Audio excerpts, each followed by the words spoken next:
ಮಾನಸಿಕ ಸ್ಥಿರತೆ ಅನ್ನುವಂಥದ್ದು ಎಷ್ಟೊಂದು ಜನರಲ್ಲಿ, ಅಂದರೆ ಅದು ಕೋಪದ ವಿಷಯದಲ್ಲಾಗಿರ್ಬೋದು, ಭಯದ ವಿಷಯದಲ್ಲಾಗಿರ್ಬೋದು, ಅಥವಾ ಹಿಂಜರಿಕೆ, ಕೀಳರಿಮೆ, ಹೀಗೆ ಹಲವಾರು ವಿಷಯಗಳಲ್ಲಿ, ಹಲವಾರು ಭಾವನೆಗಳಲ್ಲಿ ನಾವು ಮಾನಸಿಕ ಸ್ಥಿರತೆಯನ್ನು ಕಳ್ಕೊಳ್ತಾ ಇದ್ದೇವೆ.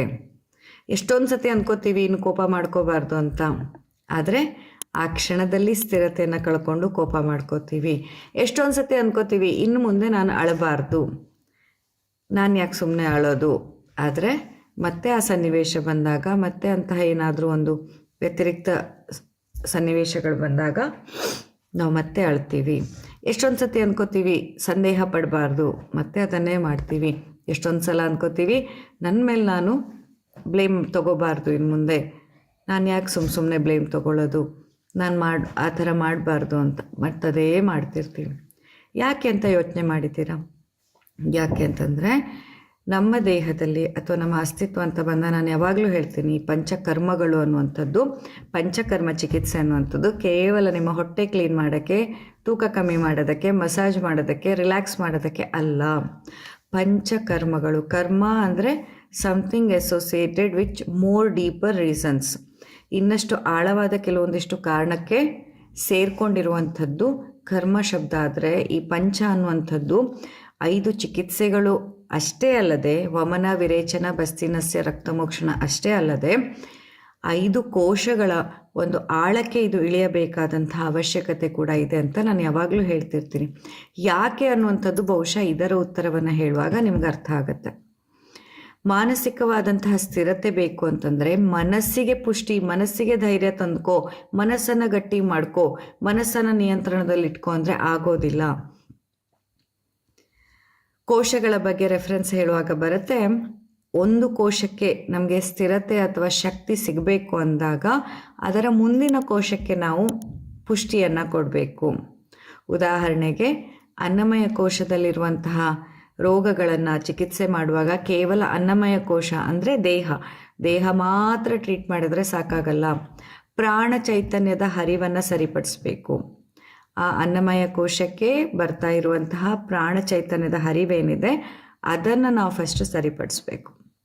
ಹಾಗೆಯೇ ಪ್ರಾಣ ಚೈತನ್ಯದಲ್ಲಿಯೇ ದೃಷ್ಟಿ ಇದ್ದಾಗ, ಪ್ರಾಣ ಚೈತನ್ಯದ ಹರಿವೇ ಸರಿ ಇಲ್ಲದೆ ಇದ್ದಾಗ ನಾವು ಮನಸ್ಸನ್ನು, ಮನೋಮಯ ಕೋಶವನ್ನು ಸರಿಪಡಿಸ್ಬೇಕು. ಮನೋಮಯ ಕೋಶದಲ್ಲೇ ದೃಷ್ಟಿ ಇದೆ, ಮನಸ್ಸೇ ಸ್ಥಿರವಾಗಿಲ್ಲ, ಮನಸ್ಸು ಆತಂಕ, ಗೊಂದಲ, ಭಯ, ಉದ್ವೇಗ ಇಂತಹ ಮೊದಲಾದ ಸಮಸ್ಯೆಯಿಂದ ಬಳಲ್ತಾ ಇದೆ ಅಂತಾಗ ನಾವು ಮೊದಲೇನು ಮಾಡಬೇಕು? ಅದರ ಮುಂದಿನ ಕೋಶ ಜ್ಞಾನಮಯ ಕೋಶ, ಜ್ಞಾನಮಯ ಕೋಶಕ್ಕೆ ನಾವು ಪುಷ್ಟಿಯನ್ನು ಕೊಡಬೇಕು. ಜ್ಞಾನಮಯ ಕೋಶಕ್ಕೆ ನೀವು ಎಲ್ಲಿಯ ತನಕ ಪುಷ್ಟಿಯನ್ನು ಕೊಡೋದಿಲ್ವೋ ಅಲ್ಲಿಯ ತನಕ ನಿಮ್ಮ ಮನಸ್ಸಿಗೆ ಸ್ಥಿರತೆ ಸಿಗೋದಿಲ್ಲ. ಈಗ ಉದಾಹರಣೆ, ನಾನೀಗ ಒಂದು ಕಾರ್ ಡ್ರೈವಿಂಗ್ ಕಲಿತಾ ಇದ್ದೀನಿ ಅಂದಾಗ, ಇನಿಷಿಯಲಿ ಅಥವಾ ಸೈಕಲ್ ಕಲಿತಿದ್ದೀನಿ ಅಂದಾಗ ನೋಡೋಣ, ಸ್ಥಿರತೆಗೆ ಬಹುಶಃ ಸೈಕಲ್ ಉದಾಹರಣೆ ಇನ್ನಷ್ಟು ಸೂಕ್ತ ಅಂತ ಅನ್ನಿಸ್ತದೆ. ಸೈಕಲ್ ಕಲೀಲಿಕ್ಕೆ ಸ್ಟಾರ್ಟ್ ಮಾಡಿದಾಗ ಏನಾಗುತ್ತೆ? ಆ ಬ್ಯಾಲೆನ್ಸಿಂಗ್ ವೀಲೆಲ್ಲ ಇರುತ್ತೆ ಮಕ್ಕಳಿಗೆ ಅಲ್ವಾ, ಯಾಕಂದರೆ ನಮಗೆ ಬ್ಯಾಲೆನ್ಸ್ ಸಿಗ್ತಾ ಇರಲ್ಲ, ಸ್ಥಿರತೆ ಸಿಗ್ತಾ ಇರಲ್ಲ, ಆಚೆ ಈಚೆ ಆಗ್ತಾ ಇರುತ್ತೆ, ಮಧ್ಯೆ ಮಧ್ಯೆ ಕಾಲು ಕೊಡಬೇಕಾಗತ್ತೆ, ಮಧ್ಯೆ ನಿಲ್ಲಿಸ್ಕೊಳ್ಬೇಕಾಗತ್ತೆ. ನಮಗೆ ಸತತವಾಗಿ ಸ್ಥಿರವಾಗಿ ಆ ಸೈಕಲನ್ನು ಓಡಿಸ್ಕೊಂಡು ಹೋಗೋಕ್ಕಾಗಲ್ಲ ಶುರುವಿನಲ್ಲಿ ಕಲಿತಾ ಇದ್ದಾಗ. ಆಮೇಲೆ ಕಲಿತೀವಿ, ತುಂಬ ಫೋಕಸ್ಡ್ ಆಗಿ, ತುಂಬ ಗಮನ ಇಟ್ಟು, ಒಳ್ಳೆ ಹೀಗೆ ಕೈಯನ್ನು ಸ್ಟಿಫಾಗಿಟ್ಟು ಸೈಕಲ್ ಹೊಡ್ಕೊಂಡು ಹೋಗ್ತಾ ಇರ್ತೀವಿ. ಯಾಕಂತಂದರೆ ಆ ಗಮನ ಒಂಚೂರು ಆಚೆ ಈಚೆ ಆದರೆ ಬ್ಯಾಲೆನ್ಸ್ ತಪ್ಪಿಬಿಡುತ್ತೆ. ಎದುರುಗಡೆಯಿಂದ ಇನ್ನೊಂದು ಸೈಕಲ್ ಬಂದ್ರೂ ಬ್ಯಾಲೆನ್ಸ್ ತಪ್ಪಿಬಿಡುತ್ತೆ. ಇನ್ನು ಬೈಕು, ಸ್ಕೂಟಿ, ಗಾಡಿ, ಬೇರೆ ಬಸ್ಸು ಏನು ಬಂದ್ರೂ ನಾವು ಒಂದು ಸತಿ ನಿಲ್ಲಿಸ್ಕೊಬಿಡ್ತೀವಿ. ಯಾಕಂತಂದರೆ ಅದು ಬರ್ತಾ ಇದ್ದಂತೆ ನಮಗೆ ಬ್ಯಾಲೆನ್ಸ್ ತಪ್ಪತ್ತೆ, ರಸ್ತೆಯಲ್ಲಿ ಜಾಗ ಸಾಕಾಗಲ್ಲ ಅನಿಸುತ್ತೆ. ನಾವು ಸೈಕಲ್ ನಿಲ್ಲಿಸ್ಕೊಂಡು ಅದು ಪಾಸ್ ಆದಮೇಲೆ ನಾವು ಮತ್ತೆ ಡ್ರೈವ್ ಮಾಡ್ತೀವಿ, ಮತ್ತೆ ರೈಡ್ ಮಾಡ್ಕೊಂಡು ಹೋಗ್ತೀವಿ.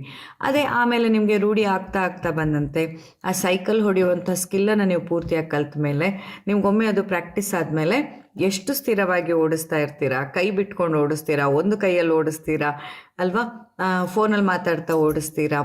ಹಾಗೆಯೇ ಎಷ್ಟೊಂದು ಸತಿ ಅಂತೂ ಮುಂದ್ಗಡೆ ಏನು ವೆಹಿಕಲ್ ಬಂದರೂ ನಿಮಗೆ ಒಮ್ಮೆ ರೂಢಿ ಆದ ಮೇಲೆ ಆ ಒಂದು ರೋಡ್ ನಿಮಗೆ ಚಿಕ್ಕದು ಅಂತ ಅನಿಸೋದೇ ಇಲ್ಲ. ಯಾಕಂದರೆ ಮುಂದ್ಗಡೆ ಏನು ವೆಹಿಕಲ್ ಬಂದರೂ ಆ ವೆಹಿಕಲ್ ಅದ್ರ ಜಾಗದಲ್ಲಿ ಹೋಗ್ತಿರತ್ತೆ, ನೀವು ನಿಮ್ಮ ಜಾಗದಲ್ಲಿ ಹೋಗ್ತಾ ಇರ್ತೀರ. ನೀವು ಸ್ಥಿರವಾಗಿ ಆ ಸೈಕಲನ್ನು ಓಡಿಸ್ತಾ ಇರ್ತೀರ ಯಾವಾಗ ಸೈಕಲ್ ಓಡಿಸೋದು ಹೇಗೆ ಅನ್ನೋ ಜ್ಞಾನವನ್ನು ಸಂಪೂರ್ಣವಾಗಿ ಪಡ್ಕೊಂಡಾಗ. ಹಾಗೆಯೇ ಇಲ್ಲಿ ಮನಸ್ಸಿಗೆ ಸ್ಥಿರತೆ ಬೇಕು ಅಂದಾಗ ಜ್ಞಾನದ ಹರಿವು ಹಾಗೂ ಜ್ಞಾನಮಯ ಕೋಶದ ಪೋಷಣೆ ಆಗಬೇಕು. ಜ್ಞಾನಮಯ ಕೋಶಕ್ಕೂ ಮನಸ್ಸಿಗೂ ಎಂಥ ಸಂಬಂಧ? ತುಂಬ ಸಂಬಂಧ ಇದೆ. ಎಲ್ಲಿಯ ತನಕ ನೀವು ಬದುಕಿನ ವಾಸ್ತವತೆಯ ಅರಿವನ್ನು ತಗೊಳ್ಳೋದಿಲ್ವೋ, ಈ ಬದುಕು, ನಮ್ಮ ಬದುಕಲ್ಲಿ ನಾವೀಗ ಯಾವ ಹಂತದಲ್ಲಿದ್ದೇವೆ, ಯಾಕೆ ಈ ಬದುಕ್ತಾ ಇದ್ದೇವೆ, ಏನು ಪರ್ಪಸ್ ಇದೆ, ಹಾಗೆಯೇ ಎಲ್ಲರೂ ಈ ಭೂಮಿ ಮೇಲೆ ನಮ್ಮ ಕರ್ಮವನ್ನು ಕಳ್ಕೊಳ್ಳಿಕ್ಕೆ ಬಂದಂಥದ್ದು. ಕೆಲವರಿಗೆ ಭಗವಂತ ಯಾವ್ಯಾವ ರೋಲ್ ಕೊಟ್ಟಿದ್ದಾನೋ ಅಂಥಂತಹ ರೋಲನ್ನು ಅವ್ರು ಪ್ಲೇ ಮಾಡ್ತಿದ್ದಾರೆ ಅಷ್ಟೇ ಹೊರತಾಗಿ ಅದಕ್ಕೆ ಮೀರಿದಂತಹ ವೈಯಕ್ತಿಕವಾದ ದ್ವೇಷವಾಗಲಿ, ವೈಯಕ್ತಿಕವಾದಂತಹ ಹಾನಿ ಉಂಟು ಮಾಡೋ ಉದ್ದೇಶವಾಗಲಿ ಯಾರಿಗೂ ಪರಸ್ಪರ ಇರೋದಿಲ್ಲ. ಇದು ಕೇವಲ ನಾವು ನಮ್ಮ ಈ ಒಂದು ಅರಿಷಡ್ ವರ್ಗಗಳಿಂದ ಅಥವಾ ಈ ಭೂಮಿಯ ಮೇಲೆ ಬಂದಂತಹ ಪಾತ್ರದಲ್ಲಿ ನಾವೆಷ್ಟು ಕಳೆದು ಹೋಗ್ಬಿಟ್ಟಿದ್ದೀವಿ ಅಂತಂದರೆ ನಮ್ಮೊಳಗಿನ ಪರಮಾತ್ಮನನ್ನು ಮರೆತು ಬಿಟ್ಟಿದ್ದೀವಿ. ನಾವೆಲ್ಲರೂ ಒಂದೇ ಪರಮಾತ್ಮನ ಅಂಶ ಅನ್ನೋದನ್ನು ಮರೆತು ಬಿಟ್ಟಿದ್ದೀವಿ. ಹೀಗೆ ಈ ಬದುಕಿನ ಅರಿವು ನಿಮಗೆ ಬರ್ತಾ ಹೋದಂತೆ ನಿಮ್ಮ ಮನಸ್ಸಿಗೆ ಸ್ಥಿರತೆ ಸಿಗ್ತಾ ಹೋಗುತ್ತೆ. ಸೊ ಮನಸ್ಸಿಗೆ ಸ್ಥಿರತೆ ಬೇಕು ಅಂತಂದರೆ ಮೊಟ್ಟ ಮೊದಲು ನೀವೆಲ್ಲ ಮಾಡಬೇಕಾಗಿರೋದೇನು, ನಿಮ್ಮ ಜೀವನದ ಪ್ರತಿದಿನ ಯಾವ ಕ್ಷಣದಲ್ಲಿ ಬೇಕಾದರೂ ನಮ್ಮ ಕೊನೆ ದಿನ ಆಗ್ಬೋದು ಅನ್ನೋದನ್ನು ನೆನಪಲ್ಲಿ ಇಟ್ಕೊಳ್ಳಿ.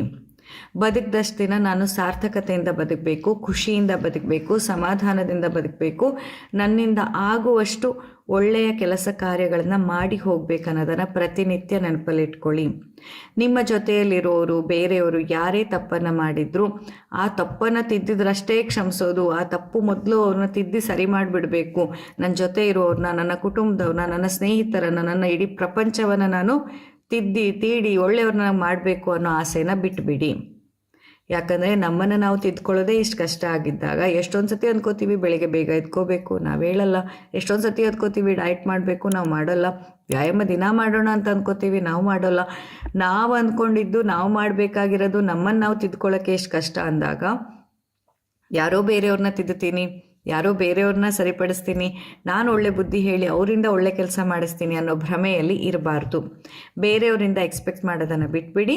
ನೀವೇನು ಮಾಡ್ಬೋದು, ನಿಮ್ಮಿಂದ ಏನು ಬೆಸ್ಟ್ ಪಾಸಿಬಲ್ ಹೆಲ್ಪನ್ನು ನೀವು ಮಾಡ್ಬೋದು, ಅಥವಾ ನಿಮ್ಮ ಬದುಕನ್ನು ಎಷ್ಟು ಸುಂದರವಾಗಿ ನೀವು ಬದುಕಕ್ಕೆ ಸಾಧ್ಯ ಇದೆ ಅನ್ನೋದನ್ನು ಯೋಚನೆ ಮಾಡ್ತಾ ಬನ್ನಿ. ಪ್ರತಿ ಕ್ಷಣ ಆ ವಾಸ್ತವತೆ ಅರಿವಿರಲಿ. ಯಾವ ಕ್ಷಣ ಬೇಕಾದರೂ ನಮ್ಮ ಕೊನೆ ಕ್ಷಣ ಆಗಬಹುದು ಅನ್ನೋದು ನೆನಪಲ್ಲಿರಲಿ. ಯಾಕಂದರೆ ನಾವೆಲ್ಲ ಒಳ್ಳೆಯ ವಿಷಯವನ್ನು ನಾಳೆಗೆ ಅಂತ ಪೋಸ್ಟ್ಪೋನ್ ಮಾಡ್ತೀವಿ, ಥಿಂಕಿಂಗ್ ದ್ಯಾಟ್ ಇನ್ನೂ ತುಂಬ ಸಮಯ ಇದೆಯಲ್ಲ. ಯಾರು ಹೇಳಿದ್ದು ಇನ್ನೂ ತುಂಬ ಸಮಯ ಇದೆ ಅಂತ? ಯಾರು ಹೇಳಿದ್ದು? ಈಗ ನಮ್ಮ ಜೀವನ ಮುಕ್ತಾಯವಾಗಲಿಕ್ಕೆ ವಯಸ್ಸೇ ಆಗಬೇಕಂತ ಇಲ್ಲ, ರೋಗವೇ ಬರಬೇಕಂತ ಇಲ್ಲ, ಏನೂ ಆಗಬೇಕಂತಿಲ್ಲ. ಏನೂ ಆಗದೆ ಕೂತಲ್ಲಿ ನಿಂತಲ್ಲಿ ಮಲಗಿದವರು ಬೆಳಿಗ್ಗೆ ಏಳದೇ ಇರೋರು ಎಷ್ಟು ಸಾವಿರ ಜನ ಇದ್ದಾರೆ. ನಿನ್ನೆ ರಾತ್ರಿ ಮಲಗಿರ್ತಾರೆ, ಆರೋಗ್ಯವಾಗಿರ್ತಾರೆ, ಇವತ್ತು ಬೆಳಿಗ್ಗೆ ಏಳೋ ಹೊತ್ತಿಗೆ ಪ್ರಾಣ ಚೈತನ್ಯ ಅವರಿಂದ ಹಾರಿ ಹೋಗಿರುತ್ತೆ. ಇಂತಹ ಎಷ್ಟೋ ಸಾವಿರಾರು ಜನ ಇರುವಾಗ ನೀವು ಎಲ್ಲರೂ ಇವತ್ತು ಜೀವಂತವಾಗಿ ಎದುರುಗಡೆ ಕೂತು ಈಗ ಮಾತಾಡುವಷ್ಟು ಹೊತ್ತು ನಮಗೆ ಸಮಯ ಸಿಕ್ಕಿದೆ ಅಂದಮೇಲೆ ನಾವು ಈ ಕ್ಷಣದಲ್ಲಿ ಬದುಕ್ತಾ ಹೋಗಬೇಕು. ಈ ಕ್ಷಣದಲ್ಲಿ ಬದುಕುವ ಅರಿವಿನ ಜ್ಞಾನವನ್ನು ನೀವು ಯಾವಾಗ ತಂದುಕೊಳ್ತೀರೋ ಅಲ್ಲಿಗೆ ನಿಮಗೆ ಮಾನಸಿಕವಾದಂತಹ ಸ್ಥಿರತೆ ಸಿಗ್ತಾ ಹೋಗುತ್ತೆ. ಈಗ ಉದಾಹರಣೆಗೆ ಯಾವ್ಯಾವ ಸಮಯದಲ್ಲಿ ನಾವು ನಮ್ಮ ಸ್ಥಿರತೆಯನ್ನು ಕಳ್ಕೊಳ್ತೇವೆ. ಮಕ್ಕಳೇನೋ ತಪ್ಪು ಮಾಡಿದ್ರು ಅಂದ್ಕೊಳ್ಳೋಣ, ಅಥವಾ ಮನೆಯಲ್ಲೇನೋ ಕಸಿವಿಸಿ ಆಯಿತು ಅಂತ ಅಂದ್ಕೊಳ್ಳೋಣ, ಅಥವಾ ಯಾವುದೋ ವಿಷಯಕ್ಕೆ ನಿಮಗೆ ಗೊತ್ತು ನಿಮ್ಮ ತಪ್ಪಿಲ್ಲ ಅಂತ, ಆದರೂ ಮನೆಯವರೆಲ್ಲ ಸೇರಿ ನಿಮ್ಮನ್ನು ಬ್ಲೇಮ್ ಮಾಡ್ತಿದ್ದಾರೆ, ಅವರೆಲ್ಲ ನಿಮ್ಮನ್ನು ತಪ್ಪು ತಿಳ್ಕೊಂಡಿದ್ದಾರೆ ಅಂದಾಗ ಒಂದು ಕ್ಷಣಕ್ಕೆ ನಾವು ಚಂಚಲ ಆಗ್ತೀವಿ, ಒಂದು ಕ್ಷಣಕ್ಕೆ ಬೇಜಾರಾಗುತ್ತೆ, ಒಂದು ಕ್ಷಣಕ್ಕೆ ತೀರಾ ಮನಸ್ಸು ಅಸ್ಥಿರವಾಗ್ತಾ ಇದೆ ಅಂತ ಅನಿಸುತ್ತೆ. ಏನು ಮಾಡಬೇಕಂತ ಗೊತ್ತಾಗಿಲ್ಲ, ಅಳಬೇಕೋ, ಕೂಗಬೇಕೋ, ಬೈಬೇಕೋ, ಎಲ್ಲ ಬಿಟ್ಟು ಓಡಿ ಹೋಗಬೇಕು ಅನ್ನೋದೇ ಅರ್ಥ ಆಗಲ್ಲ ಅಲ್ವಾ? ಹಾಗಿದ್ರೆ ಈ ಕ್ಷಣದಲ್ಲಿ ನಾವೇನು ಮಾಡಬೇಕು? ಮೊಟ್ಟ ಮೊದಲನೇದಾಗಿ ಸನ್ನಿವೇಶ ಏನಿದೆ ಅಂತ ನೋಡಬೇಕು. ಸನ್ನಿವೇಶ ಇರೋದು ನಾನೇನು ತಪ್ಪಿಲ್ಲ ಅಂತ ನಂಗೆ ಗೊತ್ತುಂಟು, ಆದರೂ ಜನ ಎಲ್ಲ ನನ್ನ ಮನೆಯವರೇ ನನ್ನನ್ನು ತಪ್ಪು ತಿಳ್ಕೊಂಡಿದ್ದಾರೆ. ಓಕೆ, ಸೊ ಈಗ ಮೊಟ್ಟ ಮೊದಲು ಪ್ರಶ್ನೆ ನಾನು ಕೇಳ್ಕೊಳ್ಬೇಕು, ನಿಜಕ್ಕೂ ನನ್ನ ಮನಸ್ಸಿಗೆ, ನನ್ನ ಆತ್ಮಸಾಕ್ಷಿಗೆ ಧೈರ್ಯ ಇದೆಯಾ? ನಾನು ಮಾಡಿದ್ದು ತಪ್ಪಿಲ್ಲ ಅನ್ನೋದು ನನಗೆ ಗೊತ್ತಿದೆಯಾ, ನನಗೆ ಕನ್ಫರ್ಮ್ ಇದೆಯಾ ಅಂತ.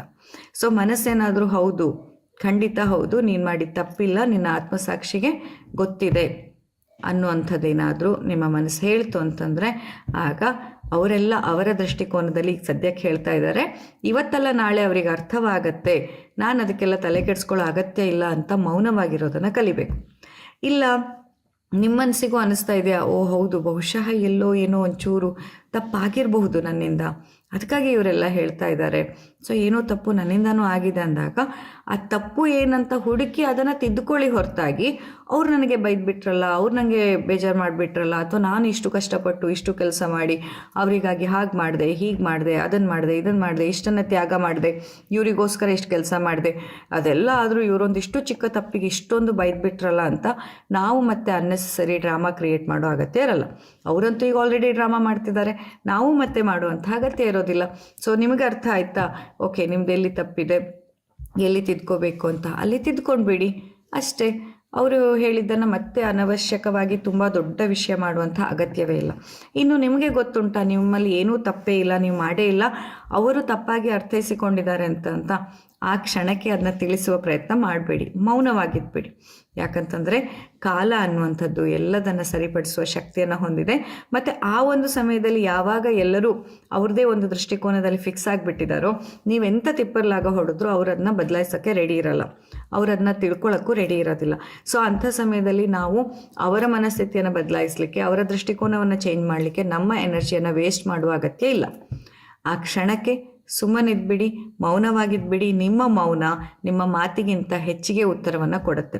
ಹಾಗೆ ಮೌನವಾಗಿರೋದು ಅಂತಂದರೆ ಒಳಗಡೆಯಿಂದ ಕೋಪ ಮಾಡ್ಕೊಳ್ತಾ, ಒಳಗಡೆಯಿಂದ ಬೇಜಾರು ಮಾಡ್ಕೊಳ್ತಾ, ಒಳಗಡೆಯಿಂದ ದುಃಖವನ್ನು ತಿಂತ ಮೌನವಾಗಿರೋದಂತಲ್ಲ. ಶಾಂತ ಚಿತ್ತರಾಗಿ ಮೌನವಾಗಿರಿ. ಈ ಕ್ಷಣದಲ್ಲಿ ನಿಂಗೆ ಹಂಗೆ ಅನ್ನಿಸ್ತಿದೆ, ನಿಂಗೆ ಅರ್ಥ ಆಗತ್ತೆ ಅಂತ ಹೇಳಿ ಸುಮ್ಮನಿದ್ಬಿಡಿ. ಖಂಡಿತವಾಗಿ ನಿಮ್ಮ ಮೌನ ಮಾತಿಗಿಂತ ಹೆಚ್ಚು ಅವರಿಗೆ ಅರ್ಥ ಆಗುತ್ತೆ. ಬೇಕಿದ್ರೊಮ್ಮೆ ಪ್ರಯತ್ನ ಮಾಡಿ ನೋಡಿ. ಹಾಗಾಗಿ ಯಾವತ್ತೂ ಕೂಡ ಮಾನಸಿಕ ಸ್ಥಿರತೆ ಬೇಕು ಅಂದರೆ ಜ್ಞಾನಮಯ ಕೋಶದ ಕ್ಲೆನ್ಸಿಂಗ್ ಆಗಬೇಕು, ಜ್ಞಾನಮಯ ಕೋಶಕ್ಕೆ ಪೋಷಣೆ ಸಿಗಬೇಕು, ಜ್ಞಾನಮಯ ಕೋಶಕ್ಕೆ ಆಹಾರ ಸಿಗಬೇಕು. ಆವಾಗಷ್ಟೇ ನಿಮ್ಮ ಮನಸ್ಸು ಸ್ಥಿರತೆಯನ್ನು ಪಡ್ಕೊಳ್ಳೋದು, ಇಲ್ಲಾಂದರೆ ಸಾಧ್ಯ ಇಲ್ಲ.